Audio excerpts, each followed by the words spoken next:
बिस्मिल्लाहिर्रहमानिर्रहीम। फ़खरुद्दीन सीड बहावलपुर से अब्दुल्ला बारी मुखातिब हूँ। आज इमरान साहब के साथ हमारा विज़िट था तो 5508 के बारे में ना स्पेशली तो अल्हम्दुलिल्लाह पहली वैरायटी भी हाजी सन्स की हमारे पास थी। स्काई रेड माशाल्लाह उसका कोई सानी नहीं है, वो आप सबको मालूम है। और हमारे यहाँ ज़मींदार भाई व्यापारी भाई भी ठहरे हुए हैं, इनसे भी हमारी तफसीलन डिस्कस हुई है। तो माशाल्लाह स्काई रेड ने अपनी जगह खुद बनाई हुई थी। और ये दूसरी जो शाहकार वैरायटी है इनकी 5508 अल्हम्दुलिल्लाह ये भी, इसका भी कोई सानी नहीं है। इसका अगर मुआवजा किया जाए बाकी वैराइटीज़ की निस्बत तो ग्रीन में ये माशाल्लाह बहुत ज़बरदस्त है और लश ग्रीन है। तो इसका सब्ज़ में रेट मार्केट में बहुत अच्छा है।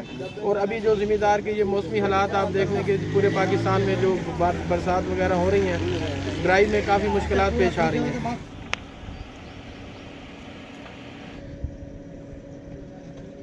तो इस लिहाज से अगर हम देखें तो हाजी साहब ने एक और पहले भी माशाल्लाह ज़मींदार का और डीलर का बड़ा सोचती है। और हाजी साहब ने एक ऐसी गहराई में जाके ये वैरायटी एक क्लिक करवाई अल्हम्दुलिल्लाह 5508 जो ग्रीन में माशाल्लाह बहुत अपनी मिसाल आप है और बहुत ज़बरदस्त वैरायटी है। ग्रीन का इसका अगर आप किसी वैरायटी से मुआवजा करें तो मेरा नहीं ख्याल कि इस जैसी कोई ग्रीन वैरायटी हो। इसमें यह है कि एक तो रेट इसका बहुत अच्छा है माशाल्लाह, ज़मींदार बहुत हैप्पी है।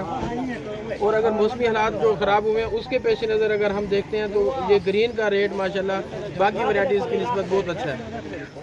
वैसे आज की मार्केट का जो रेट है वो 2600 रुपये मन है। तो हमारे खड़े यहाँ रश्के आए हैं तो जो 5508 का रश्का आया अल्हम्दुलिल्लाह वो 3000 रुपये मन सेल हुआ है। और उसका आपके सामने ये 400 रुपये मन का ये जो फ़र्क है वो सिर्फ इस वैरायटी की वजह से है कि इसकी लश ग्रीन शाइनिंग और ये ग्रीन बहुत है। बाकी वैरायटीज़ की निस्बत ये माशाल्लाह अगर हम देखें तो इसकी ग्रीनिश जो है बाकी वैरायटियों की निस्बत बहुत ज़्यादा है। तो इस लिहाज से माशाल्लाह ये वैरायटी अपनी मिसाल आप है। हाजी साहब जिंदाबाद।